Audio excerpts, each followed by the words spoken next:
বিসমিল্লাহির রহমানির রহিম। আসসালামু আলাইকুম ওয়া রাহমাতুল্লাহি ওয়া বারাকাতুহু। প্রিয় পর্দার আড়ালের মা ও বোনেরা, আশা করি আল্লাহর অশেষ মেহেরবানি ও দয়ায় আপনারা প্রত্যেকেই ভালো আছেন। আজকের ভিডিওতে একটি গুরুত্বপূর্ণ বিষয় নিয়ে কথা বলবো ইনশাআল্লাহ। তাই সকল প্রিয় ভাই বোনদের নিকট অনুরোধ, ভিডিওটি শেষ পর্যন্ত দেখবেন। আশা করি এই ভিডিওটি যুবক যুবতী ভাই ও বোনদের জন্য খুবই উপকারী আসবে। কারণ বর্তমান সময়ে যুবক যুবতী ভাই ও বোনেরা সহবাস করার সঠিক ও সুন্নতি নিয়ম সম্পর্কে জানে না, যেগুলো না জানার কারণে মানুষ অহরত পাপ কাজ করে চলছে। এর সঠিক পদ্ধতি ব্যবহার না জানার কারণে শিকার হচ্ছে অনেক রোগ ব্যাধি। সুতরাং আজকের এই ভিডিওটিতে স্ত্রী সহবাসের সঠিক ও সুন্নতি নিয়ম সম্পর্কে আলোচনা করব। সহবাসের সঠিক নিয়ম হলো, স্ত্রী নিচে থাকবে আর স্বামী থাকবে উপরিভাগে। এই উপরিভাগ থেকে সহবাস করবে। মহান আল্লাহ তাআলা পবিত্র কোরআনে সূরা আরাফের 189 আয়াতে বলেছেন, অতঃপর যখন পুরুষ তাকে ছেয়ে ফেলেছে তখন সে এক লঘু গর্ভ ধারণ করেছে এবং সেটা নিয়ে সে চলাফেরা করেছে। বর্তমান সময়ে ডাক্তারগণ এই কথা বলে থাকেন যে স্ত্রী নিচে থাকবে আর স্বামী উপরে থাকবে, সহবাস করবে, তাতে সঠিকভাবে গর্ভধারণ হবে। স্ত্রী যদি স্বামীর উপরিভাগে থাকে বা উপর থেকে সহবাস করে, এমন অবস্থায় যদি স্বামীর বীর্যপাত হয়ে যায়, তাহলে চিকিৎসা বিজ্ঞানীদের মতে তখন সম্পূর্ণ বীর্য বের হতে পারে না, ভিতরে অনেকটা থেকে যায় অথবা বীর্য মূত্রথলিতে চলে যায়, যার ফলে অনেক জটিল সমস্যার সৃষ্টি হয় এবং সেখানে পাথর হওয়ার মতো ঘটনাও ঘটে। এছাড়া আরো নানান রোগ হওয়ার আশঙ্কা থাকে। তাহলে চলুন এবার জেনে নিই সহবাসের সুন্নতি নিয়মগুলো কি কি। স্ত্রী সহবাসের সুন্নতি নিয়মের প্রথমটি হলো, স্ত্রী সহবাসের আগে ভালো করে দাঁত ব্রাশ করে নিতে হবে বা মেসওয়াক করে নিতে হবে। 2 নম্বর হলো, সহবাসের আগে স্বামীকেও ভালোভাবে দাঁত ব্রাশ এবং মেসওয়াক করে নিতে হবে।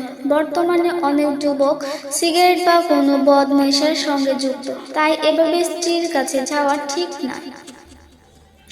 তো 3 নম্বর হলো, স্বামী স্ত্রীর সহবাসের পূর্বে ভালো করে ওযু করে নিতে হবে। তো 4 নম্বর হলো, বিসমিল্লাহ বলে অর্থাৎ সহবাসের দোয়া পড়ে শুরু করতে হবে, আর এটা মুস্তাহাব। সহবাসের দোয়াটি হলো, তো বাংলায় উচ্চারণ আমি বলে দিচ্ছি। বিসমিল্লাহি আল্লাহুম্মা জানিবা শাইতান ও জানিবি শাইতানা মা রাযাকতানা। এর অর্থ হচ্ছে, হে আল্লাহ, তোমার নামে শুরু করছি, তুমি আমাদের নিকট হতে শয়তানকে দূরে রাখো। আমাদের এই মিলনের ফলে যে সন্তান দান করবে তাও হতে পারে শয়তানকে দূরে রাখো। তো 5 নম্বর হলো, স্বামী স্ত্রী একে অপরের সুগন্ধি জাতীয় জিনিস বা আতর লাগিয়ে নেবে। তো 6 নম্বর হলো, সহবাসের সময় কিবলামুখী হয়ে সহবাস করবে না। তো 7 নম্বরে হলো, সহবাসের সময় একেবারে উলঙ্গ হবে না। যদি তৃপ্তি না আসে তবে উপরে কোনো চাদর বা কাপড় দিয়ে ঢেকে থাকবে। তো 8 নম্বর হলো, বীর্যপাত হয়ে গেলে সাথে সাথে স্ত্রীর উপর থেকে নেমে পড়বে না, বরং কিছুটা সময় তার উপরে শুয়ে থাকবে। আবার পুরো শরীরের বড় স্ত্রীর উপরে দেবে না, যাতে করে সঙ্গিনীর কষ্ট হয়, এটা খেয়াল রাখতে হবে। সুন্নত। তো 9 নম্বরে হলো, কোনোভাবে স্ত্রীর বায়ুপথে অর্থাৎ মল ত্যাগের রাস্তায় সঙ্গম করবে না, কারণ এটা মহাপাপ, যা কোরআন ও হাদিসে কঠিনভাবে নিষেধ করা হয়েছে।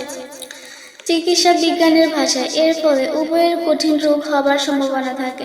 বারবার বায়ুপথে সঙ্গমের ফলে তা ঢেলে হয়ে যাওয়ার কারণে টয়লেটে যাওয়ার আগে কাপড় নষ্ট হয়ে যেতে পারে। তো 10 নম্বরে হলো, কোনো অবস্থাতে নেশা বা জাতীয় খাদ্য বা পানীয় পান করে সহবাস করা যাবে না, কারণ এর ফলে বীর্যের গঠন ঠিক থাকে না, ফলে সহবাসে স্বামী স্ত্রী কেউ পূর্ণ তৃপ্তি পাবে না। তো প্রিয় পর্দার আড়ালের মা ও বোনেরা, এ ছিল আজকের গুরুত্বপূর্ণ আলোচনা। যদি আমার আলোচনাটি ভালো লেগে থাকে তাহলে অবশ্যই আমাকে কমেন্টস করে জানাবে। আর তোমাদের কাছে ছোট্ট একটি রিকোয়েস্ট, ইসলামিক দাওয়াত চ্যানেল পাশে থাকবেন আপনারা। এবং আমার ভিডিওটি যদি ভালো লাগে তাহলে অবশ্যই লাইক, কমেন্ট, শেয়ার এবং সাবস্ক্রাইব করে রাখুন। তো আজকের মতো এই পর্যন্ত। আসসালামু আলাইকুম ওয়া রাহমাতুল্লাহি ওয়া বারাকাতুহু।